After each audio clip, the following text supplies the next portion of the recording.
Hello, twisted humans. Do you find yourself wanting to know more about the latest murder, conspiracy, cult, or haunting? Then this is the podcast for you. I'm Alecia. And I'm Sierra, and this is Twisted and Uncorked. That was my weirdest to start an episode regimen ever. Why did you pop your ears? You know, like when your You're ears going feel... on an airplane? Yeah, it kind of feels like, or like when you're on a hike, or sometimes that happens in a car. Yeah, but you're just sitting in your house. You're not anywhere. Maybe there was a pressure change in my vicinity, okay? Why would that happen? I don't know. Why An alien must have landed nearby. Exactly. That's the only explanation. Exactly. As we said in my episode 86, why is science? Okay, just, I don't know. We don't know. But this is another episode of Twisted and Uncorked. My voice is doing things that indicates that I'm either getting sick or overtired, so I apologize if I sound like a weirdo. And if I have to pop my ears during this episode. Sierra, do you have a fun fact for me to kick off episode 88? I do. My fun fact is, tell me if we've done this before, about the color orange. Doesn't sound familiar. Okay, so there's this thing going around on Twitter that says a blueberry is the only fruit named after a color. Oh. Right? But that's wrong. Blueberry. It's not. What? Mm-hmm. But oranges are orange. The name orange was originally created for the fruit, not the color. What? Yep. So, wait. So, the color orange has been around for less time. What did they call it before oranges were discovered? It was either a shade of yellow or a shade of red, or a reddish yellow or a yellowish red, a red yellow color. It didn't have its own name. Yeah, so before orange, the fruit, made its way from China to Europe, yellow red was simply called yellow red or light red or, things like that. What? Yeah, or greenish brown if you're talking about a Flatwoods Monster. Or sorry, yes. Greenish orange. Greenish orange. No, orange wasn't around yet. Yeah. But the Sanskrit term for the orange tree is naranja. Naranja. I don't know how to say it. Okay, I think you're nailing it. Sanskrit. Basically orange, once you finally get it to English, because English likes to make it the easiest way. Yeah. So the fruit was called an orange. Orange is already an awkward word. Right. The fruit was called an orange because the fruit was already called something from another language, and then the color became associated with that reddish, yellowy color of an orange is orange. And so if carrots or any other fruit or vegetable that is orange was more popular, then maybe the color orange would be called carrot. Or bell You know pepper. What I mean? Like, what color shirt are you wearing? Carrot. Fun fact about that, though. Carrots were actually not always orange. They used to be purple and green. Weird. Blowing minds today. So that's my fun fact. I loved it. Orange was the first orange fruit. That's why orange is called orange. Blueberries is still the only fruit named after a color. Blackberries are called blackberries, but they're not black, they're purple, so don't even bring that up, okay? It's clearly a point of contention. You got purple berries? That doesn't roll off the tongue. Well, that's fine, but I'm just saying blackberries are not named after the color. True. Only blueberries. God. I love it. Well, my fun fact kind of relates to my story a little bit. Okay. I'm pulling that card out of your book. I do that. So, every year in Italy, people throw over What was that? It was a throat sound like you make. Did you just dragon fart in the middle of your sentence? Yeah. Jesus. That's possible. Oh, okay. Every year, tourists throw over over €1,000,000 in the Trevi Fountain. That's a lot. Where does that money go? I don't know. Like, who's scooping it out at the end of the day? I want that money. I'm about to. Every year. So about €3,000 a day. So if you were to just camp outside the Trevi Fountain, maybe there's a law. Like, maybe there's an Italian law that's like, you can't steal from the Trevi Fountain. And what is the Trevi Fountain? Sierra, you call yourself an architecture lover? God, art history? Come on, Google the Trevi Fountain. Art and architecture are not the same. You don't like statues and stuff? And like carvings and buildings? I like buildings. Well, it's part of a building. Google the Trevi Fountain. I'm so upset. You watched the Lizzie McGuire movie, right? They go to the Trevi Fountain? Images. Oh yeah, I've seen this on many things. Yeah, so that's the Trevi Fountain. I just didn't know it was called that. Yeah. So if you go camp outside of that, you can get $3,000 a day. But I mean, it is like gated off. Yeah, so. But I say that nervously because we have a lot of listeners in Italy right now for some reason. Oh my God. So, I mean, thank you very much for that. I've been trying to learn Italian. Tell me if I should do it or not. Well, she didn't know what the Trevi Fountain was, guys. So, listen, we started this episode with "I'm not good with names." Was that this episode or the other one? I don't know. No, it's most episodes, and and perfect segue. Names are not my strong suit. My episode, or my story rather, takes place in Italy today, so I'm probably gonna butcher some things, and we just needed to say we love you all before I do that. And also before I do that, we are going to have some wine. I got to choose this week's wine. By I got to, I just mean that I did. It's my favorite wine brand, Bodacious. My favorite cheap, affordable wine. I think on episode 2, I did their white, and you did one with an alien spaceship on the bottle abducting a cow, if my brain remembers correctly. Bodacious is, like I said, cheap and affordable and delicious. And the rosé in particular is it's easygoing and offers lifted strawberry and cherry aromas, plenty of red fruit and citrus flavors, and a balanced medium sweetness. And I would agree with that. Their wines are usually, all three of their wines, like I love the red, the white, and the rosé. It is also really low, this particular wine brand is also really low in acidity, which I kind of like, because heartburn is a thing in your 30s, almost 30s. But yeah, I would definitely rate this a 10 out of 10 for rosés, because I'm biased and I love it. Fancy. My first 10 out of 10, well, I think I've rated many wines 10 out of 10 actually, but yeah. I wish I could try it. I can't find Bodacious here. God damn it. Yeah, so I'm drinking leftovers of last week's wine as well as some Pink Whitney. So you're doing living vicariously like I do? through you. No, I have 2 separate drinks. Oh. Well, I'm sad you can't have this one with me. But I am drinking it out of the beautiful Skull Hand birthday cup that you gave me. So that's exciting. Yes. Cheers.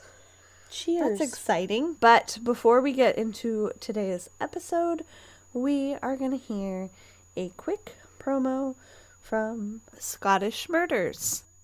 We will be right back. And we are back. So hold on to your butts, your pants, your bits. Hang on to all of it, because this case hold is on a to your little diapies, bit wild. Babies. You're going in. That's anytime adorable. someone says "hold on to," that's what I think of. What that's goes from through the your Rugrats head movie every time? Yeah, I know exactly what it's every from. Time. 90s kid nostalgia right there. Yeah. I don't know if you want to put this at the beginning or put this after we talk about the wine. Okay. Tell me after your the things. break, whatever. I mean, it's the fucking Delphi. I knew that was where you were going. Delphi. I'm sorry. Guys, we apologize as true crime reporters, I'm not going to say podcast because we do other things too, but that we are really bad at that sometimes. We'll post it on social media as soon as it's happening. Right. But because we record so far ahead in advance, that right. it's confusing. So when you guys are hearing this is old news, but we should talk about it. Right. I just wanted, stoked. just in case anyone doesn't have social media, you know, or whatever, I want to make sure that they have an outlet that tells them that the fucking bridge guy, suspected bridge guy, has been not convicted, charged with the murders of Abby and Libby, and he is going to trial. He pleaded not guilty. So that's a huge deal. Is a big deal. That means that they found some sort of evidence, and the lead investigator on the case said that this is just the beginning of news that are coming out, and for a little while they were not convinced, but they suspected that it could have possibly been two people involved. So maybe we'll see another arrest, but I definitely see the composite and this image. Yeah, they said, the guy that we did the TikTok about. Yes. I say they, not they. Rumors have said that the two of them were Facebook friends. Yeah. So they possibly could have been involved together. Yeah. Another rumor is that he and his wife could have been involved together because there is a picture floating around of him, the one who was charged. What's his name? Richard? Is that right? Richard Allen, yeah. Richard Allen. Him and his wife, there's a picture of them floating around where they took a selfie together in a restaurant. And so it's like he's here and she's holding the camera, and on the wall between them is the fucking bridge guy sketch. So there's a possibility she also knew something. Because that seems real fucked up. Fucked up. Yeah. I'm sorry. Maybe it's a coincidence, but yeah, I'm sorry. That's fucked up. That's super fucked up. Even if it is a coincidence, wouldn't you see that photo and be like, ooh, we shouldn't post that. That's some bad taste. Yeah, or see the photo and be like, babe, why the fuck do you look like this guy? Yeah. Like, well, that's a separate problem. Problem number 1, don't take photos in front of murder sketches. Yeah. Oh my God. But this has been my if I could solve a case tomorrow case for a long time. So this was huge news. It's been a big year for true crime. It's been a Kristen huge month. Yeah. The month of October was fucking insane. September, October. Let me add October. September in there because Adnan Syed got out. Yeah. Paul Flores got convicted. Charged. Yeah. And convicted. He was convicted. Yeah. Bye. A bunch of people were found. That one guy that we posted about, that autistic child was fucking missing for 2 years. Yeah. And found fine. Just fine. Like, Jesus. Yeah. This is a big month. It's huge. Super exciting, though. Yeah. I hope it just continues on into 2023. Let's fix this fucking justice system. Let's get some families some fucking answers after all this time. If you happen to see something that we've talked about, please tag us in it too, because you might see us before we do. But yes, all big things. And maybe, hopefully, at some point today or in the future, we can add today's story onto that list of answers. Yes, let's get into it. Are we doing a disappeared? Is that right? Yes, ma'am. Nice. The last of our categories before we hit that little reset button. So I've had this disappearance on my list for a while. I remember hearing about it on the news in 2013 when some new information came to light, which we will get to. And it's a huge mystery, conspiracy, and disappearance all wrapped into one. So, our twisted cup of tea. I had almost finished my notes when Netflix gifted me a 4-part series called The Vatican Girl, The Disappearance of Emanuela Orlandi. And it allowed me to dive even deeper. I'm sure you've heard of this. And whenever a case like this comes up, I'm always really excited to talk to Sierra about it and share it with all of you. So, buckle up, guys. Sorry, can I just say this is one of those cases that stuck with me, that I remember exactly where I was when I first heard about it. Yeah, exactly. I remember being in my grandma's living room and it was on the news. Well, I was listening to a podcast when I first heard about it. It was 5 years ago.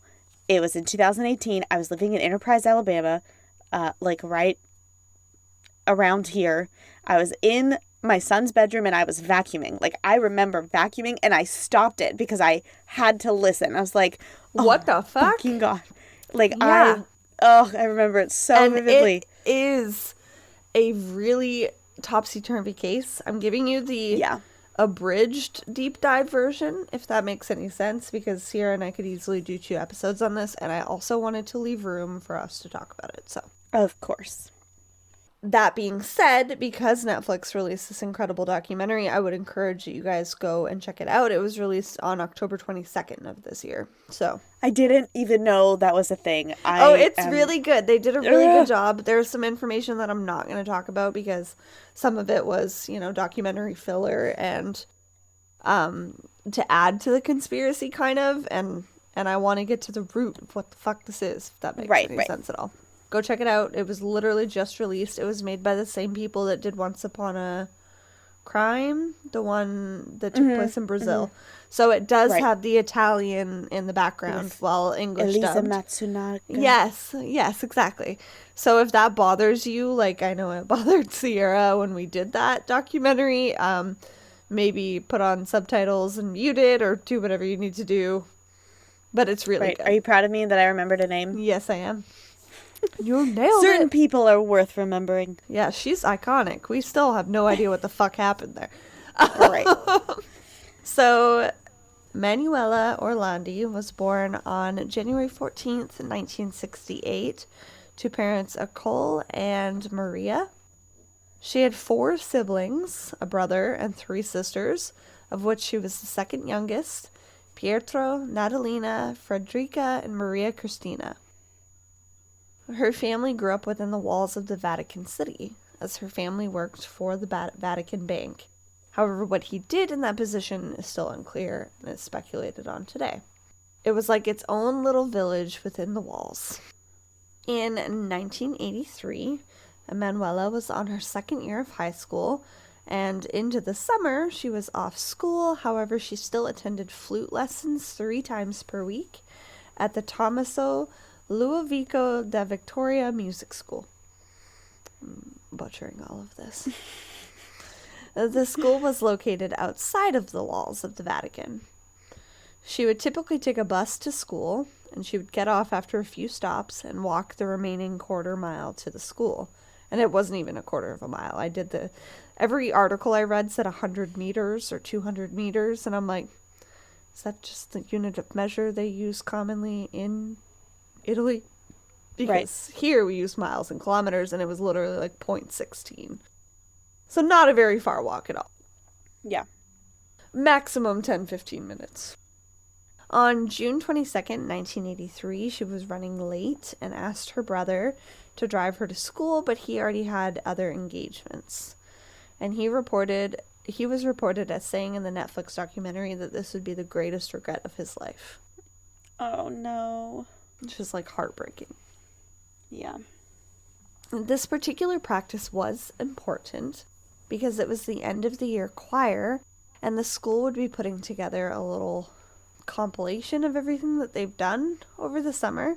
And in addition to playing the flute, Emanuela was also going to be singing.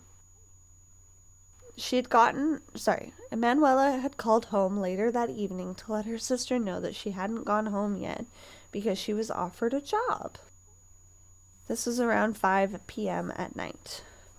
She said a man had approached her to see if she would want to make some extra money by selling Avon products and asked if she could be picked up later. Her sister said that she would pick her up around 7 p.m. Do you remember, maybe you don't, I don't know if this ever happened to you, people like walking around neighborhoods asking kids if they wanted to be newspaper or magazine salespeople? No. Did that ever happen to you? No. Why? Yeah, in my neighborhood all the time. All the fucking time. There would be people that feels driving around in shitty little cars trying to get me or my friends to stop. Like, hey, do you guys want to sell these magazines? It's super easy. You just make a little extra money that you can go out with. I know you're in high school. It's not like a real job or anything. It's just, we'll bring in the newspapers. Or the magazines, just a little extra cash, whatever. And I always said no, but now, looking back, I'm like, were these people trying to steal me? Because that sounds awful. As soon as you said it and I couldn't relate, that was immediately what I was thinking. I was like, well, someone was trying to steal Sierra. Please let us know, guys, if people tried to approach you and do the same thing. Yeah, like, why are people asking children to sell things? Like, right? Also, that's like, isn't that against child labor laws? Like, I feel like sell it the is, shit yourself. Jesus. Emanuela was 15 years old at this point in our story, so I mean, I got my first job when I was 14, but definitely weird. Definitely don't sell things for extra money unless you have, like, including some Avon. Sort of credible. Yeah, okay, Avon is an MLM, and that's a separate problem, but you don't need children to sell your MLMs, okay? Exactly. Find a mom. Where's your red flag? A boss babe. Red flag number 1. So, she spoke with some of her friends about it at the school as well, and Emanuela was allegedly seen getting into a large, dark green BMW. By 7:25 p.m., when Emanuela hadn't shown up or her sister said she would meet her, she went back to the home to see if she'd maybe gotten home another way.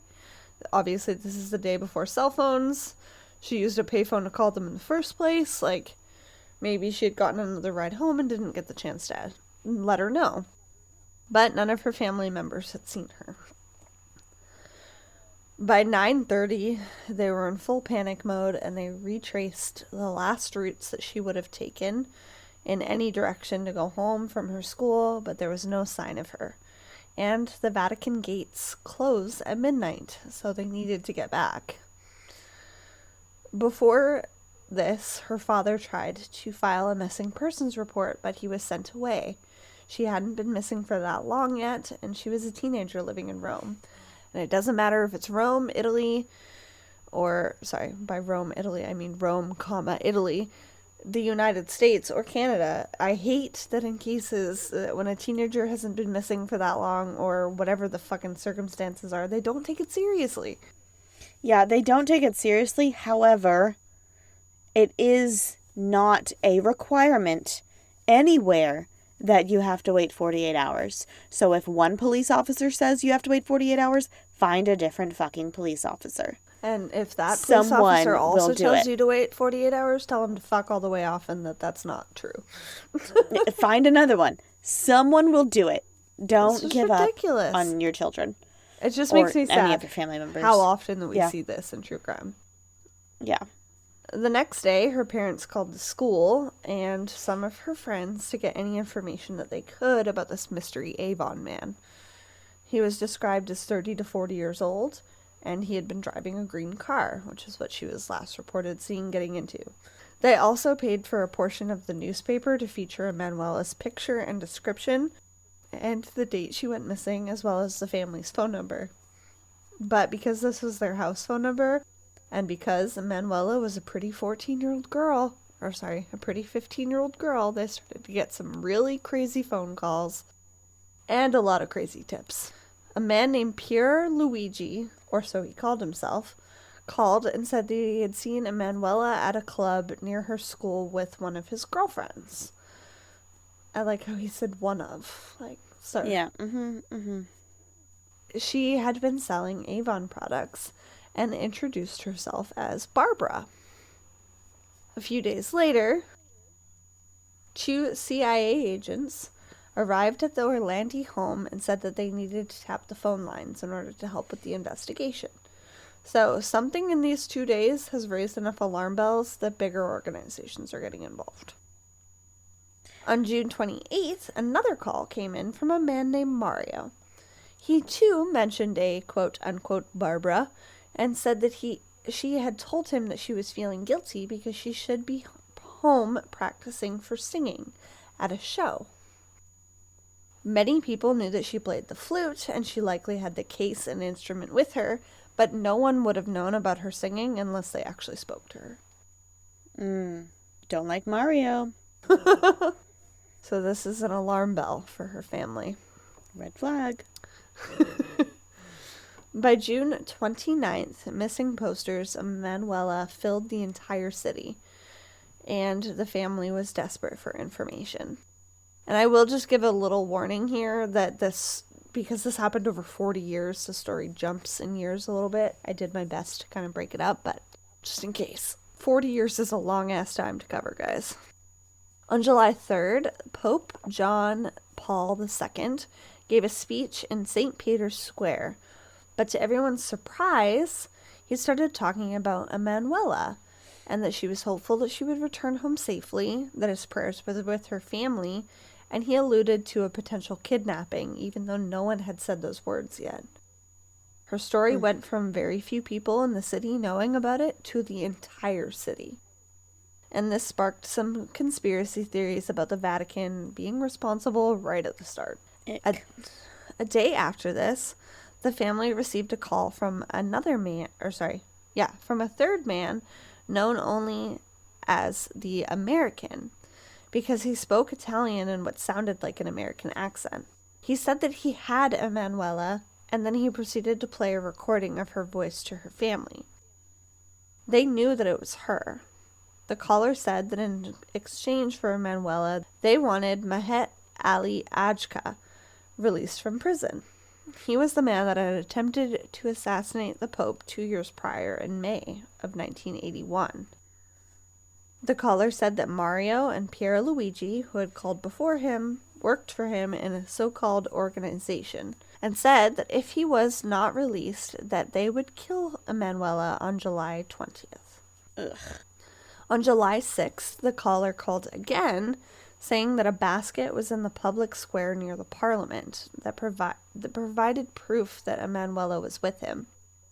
When obtained, investigators found a photocopy of her school card ID, a receipt from her tuition that she was supposed to bring to school that day, and a handwritten note from Emanuela.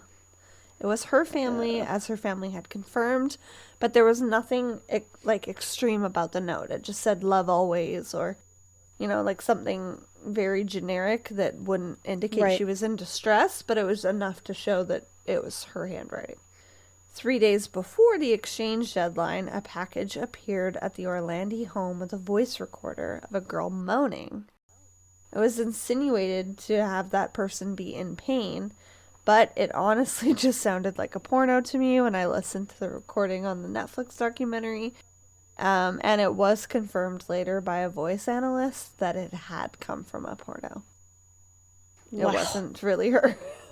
On July 20th, a call came in from the American, reminding them of the terms of their agreement and a final attempt to resolve the matter, but Aliajka was not released. After July 20th, there was no sign of Emanuela, dead or alive, and the family hired a lawyer and a private investigator to help with the case. Flash forward to December 24th of that year, the family received news that the Pope was going to pay them a visit. And to a family living in Italy at this time, especially those that are with the Catholic Church, this was a big fucking deal.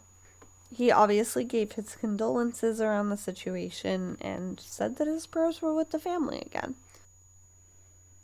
Not long after this, the girlfriend of a crime lord at the time came forward years later saying that she had taken Emanuela to one of her parents' properties.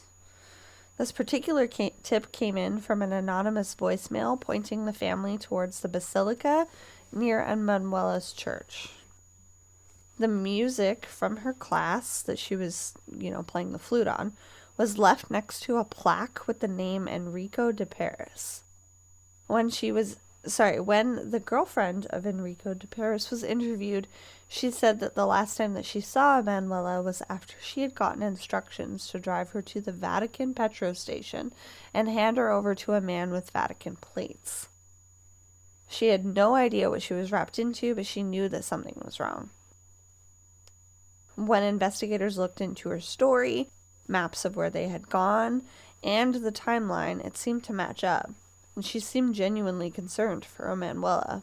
They even investigated her parents' property that she said that she had brought them to, now with new owners, of course, and the blueprints of the old layout of the house did show a secret room that it was likely Emanuela was kept in. To investigators, it seemed like she was telling the truth. and her name was Sabrina. Another tip that came in was from a man named Robert Calvi. He was from my understanding, a big Catholic bank owner, and he was interviewed following a monetary scandal within the Vatican. Records showed money being channeled to an anti-communist movement of sorts. During this time, the Pope was attempting to restore power to the Church and reduce the threat of the Soviet Russians. He wanted to do this through communication and increasing Catholic presence in Russia. When Alecia was arrested, he started speaking English to some of the reporters, saying that the KGB had sent him on a mission when he had attempted to assassinate the Pope. So it's clear that whoever wants him freed in this whole scenario is an enemy of the Church. Emanuela's disappearance wasn't the only thing that seemed to be wrapped up in this scandal, though. In 2006, Alecia claimed in a letter that Emanuela and another girl, Mirella Grigori, who had vanished 45 days before Emanuela, were abducted as a ploy to secure his release from the Italian prison. Emanuela was meant to put pressure on the Vatican, and Mirella was meant to put pressure on the Italian government. Mirella disappeared on May 7th, 1983, not long after she arrived home from school. A call came through their apartment buzzer, and Mirella said that it was one of her classmates. She told her sister that she would be back upstairs in 10 minutes, but she was never seen again. Days after this, her sister and her husband, like her sister's husband, were working at the family's bar when they got an anonymous call. The caller told them to write down what he said and proceeded to describe everything that Mirella was wearing that day down to her underwear. Ugh. The sad fact is that neither of these girls have ever been found, and no one knows 100% what happened to them. And in 2013, one of Emanuela's closest friends came forward and said that 2 days before she disappeared, that Emanuela said that somebody close to the Pope, quote unquote, had made sexual advances towards her in the Vatican gardens. She never wanted to report the incident, but she needed to talk about it. She was afraid that reporting the incident about the man would jeopardize her father's job. In 2013, later on that same year, the kidnapper, known as the American, came forward for an anonymous interview and claimed that the kidnappings of the two girls were the reasons behind wanting Alecia released. Like, it was in tandem. Then we have the mob boss's wife saying that she was kidnapped because of something that they were involved in, and then the Russians are involved in a huge scandal within the Vatican Bank, and the kidnapper said that he had convinced Emanuela to go with him because he had deceived her. He said that the family's financials were at risk, and that if he helped her, that he would return her to her family and that her dad would be fine. So this is a 15-year-old girl. What is she supposed to believe? That her family's in danger? There's no way to know. And like Sierra said at the beginning of the story, where she was when she remembered that something really big happened was in 2018. An anonymous tip came in that Emanuela was buried within the Vatican walls, 100 meters basically from where her family lived. And that she was, quote unquote, with the angels. At the time, there were 2 cemeteries within the Vatican walls, but there was one tomb with angel figurines. This tomb was exhumed in early 2019, but Emanuela was not in there. And weirdly enough, neither were the bones of the 2 princesses that were said to be buried there. So that's a problem all on its own. Yeah. The family's lawyer, Laura Segro, it's SGRO, claimed, quote, "I am absolutely certain that the Vatican knows what happened to Emanuela. It is time for the Vatican to come clean on exactly what happened to her and give this poor family closure. There's no time to lose," end quote. And that is the abridged, topsy-turvy version of the disappearance of Emanuela Orlandi. I hope I did okay, because there's a lot. There is a lot. Oh, goodness. Let me know what your theories are, guys, and now I'm going to let Sierra go off, because she's been biting her tongue this whole time. I have, but also, like, one of the main reasons why this one sticks with me so much is because I have no fucking idea. Like, most of the time I'm like, well, it could be this, this, or this, but it's gotta be one of those. This is one of them, like, there's almost too much information. Yeah, and so it's all involving things that are bigger than us. Like, yeah, we can never possibly understand it. My main thought process is that it probably does have something to do with somebody at the church. Either, creepy fucking church higher-ups that we all hear about in the jokes. People that were, like, walking around were known as the cardinals, from my understanding, and that's who she claimed had, made some sort of inappropriate contact with her. Everyone has a gross priest joke. So my main theory is that, some gross priest, or whatever they called it then, did something, and because it's the fucking Vatican, those, the church is even more secretive and powerful than the gross priests we have in America. So it would not be hard for them to cover something up and even get other people to play along and, tell people to call these people and say these things, or I don't know. Other than that, I think that it almost like a wrong place, wrong time kind of situation where it's either that bad or it's something completely innocent, like her brother's friend or whatever the fuck. Somebody just kidnapped her. Yeah, not even kidnapped her. Yeah, just some random fucking dude did something gross to her and dumped her somewhere. And there's too much emphasis on everything else that people are not looking in the one obvious place that I don't know what it is, but that if you weren't looking at all these other things, maybe you'd notice it. Her family was quoted on the documentary as saying that they're guilty of following every lead that's presented to them because they don't really have another choice. Like there's literally no evidence. And I think I skipped a paragraph in my notes because I did not mention this. In 2013, a tip came in that led them to a studio building that her flute was found in. And that has been the only physical evidence and that has ever come forward about her being anywhere. Like, no other evidence but these anonymous calls have come in. So it's like, after 30 years, her family is like, okay, this is literally all we have. Like, what are we supposed to think? Yeah.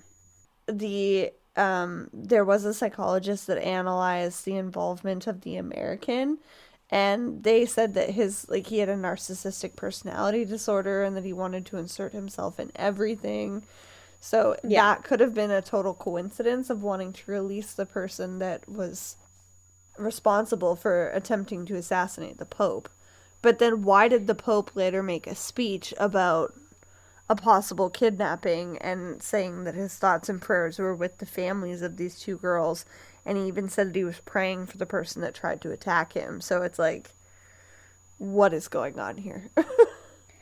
Yeah, I feel like all of the quote-unquote evidence in those calls are too easy. Yeah. I don't think any of them have to do with anything. Well, that's just it. And, like, I think that it's very possible that they worked with Alecia, but that was just their ploy to try and get him released. Like, I don't... Like, case in point, the fact that, they had a voice recording with her talking on it, but that could have come from anywhere. But then the physical one that they sent was, like, a porn video and a photocopy of her ID. Like, they could have gotten those things from her, from the school. But they could have gotten it from the school, exactly. Yeah.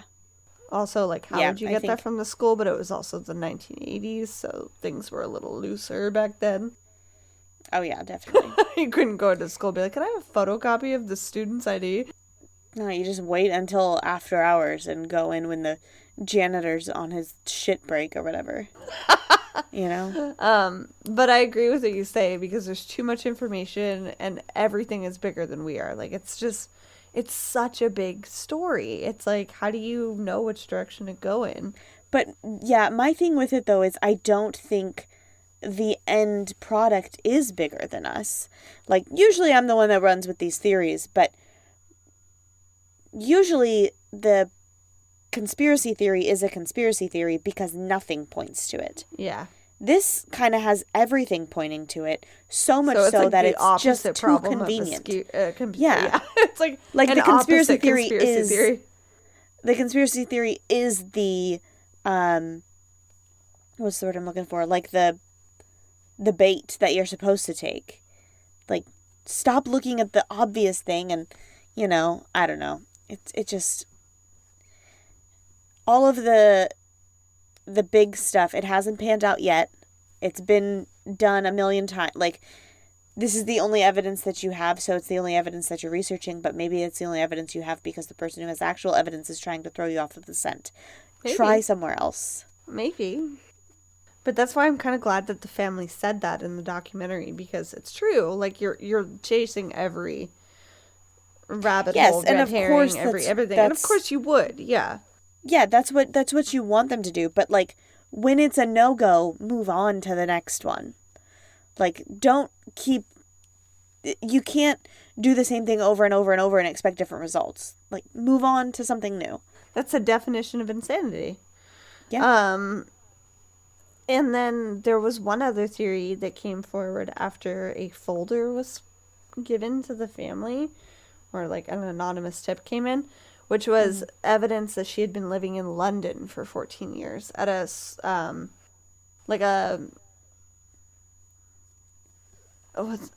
not low income, but like a place for women that are endangered to stay, or women like that a shelter. Yeah, like I don't want to say a halfway house because that's for like prisoners, but some sort of a shelter for women, that she had been living there for 14 years.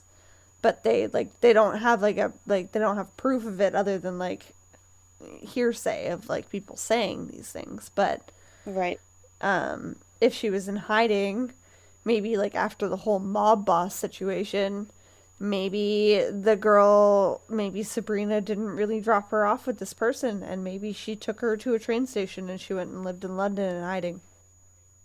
That's another theory. I feel like she would at least contact her parents. I know. And then what's sad is that her dad died in 2004 of a heart attack, never knowing what happened to her. And her mom refuses to believe that she's dead until she's able to hug her. Like, until she's, or like have her, dead or alive, hug her. Like, she refuses. I think she's gone. I do too. I think even, like, not to say that she was high profile, like, she was high profile just from having a dad that had a job in the Vatican. That's why she's known in the media as the Vatican Girl, but I don't think she was high profile enough to, like, she was high profile enough to cause all of these theories and conspiracies, but not so much to actually get the results from these, you know, callers that were claiming they had her. I think those people, the whole conspiracy that's around this, the guy who tried to kill the Pope, like all of his buddies, I think they saw there's a missing girl that people are crazy about. Let's take this information and make it into something that we can, you know, use as leverage, even though they had nothing. Yeah, I agree. The only theory that honestly makes sense to me is that something horrible happened within those walls that the Vatican tried to cover up for a reputation. Oh, yeah. I think if the Vatican tried to cover it up, it's because of a gross priest who is called a cardinal or whatever you said. Yeah.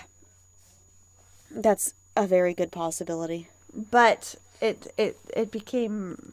I'm glad that it got the attention that it did, because then that way at least people are looking for her. Because, like all of the families that we cover, this family deserves answers. But it's also really interesting in the sense that it does go in so many different directions, which I think when it comes down to it, somebody did something awful. Right. And that there's nothing crazy or bigger than that. But if you want to believe the big conspiracy side, please let us know your theories. Let us know your theories in general. Like, do you believe she's still alive? Do you believe that something with the KGB was involved? I don't know. Like, I needed to give you every option. Like a multiple choice test. Which one would you pick? Love all of our Italian listeners. Thank you so much for checking us out. I hope I didn't butcher any of this too much. And Sierra, before we roll on out of here, what day is it today? Today is November. I didn't write down the date. I think 15th. Let me double check. No, we did 8th already. 15th. November 15th. And on this day, in 1918, a village in Alaska was almost completely wiped out due to the flu pandemic. The village had only 80 adults total, and starting on this day, on November 15th, and for 5 days after, 72 of them would die. This flu was what we commonly now refer to as the Spanish flu. However, that seems to be misinformation in recent years. It was considered to be the Spanish flu because Spain had the highest reported numbers.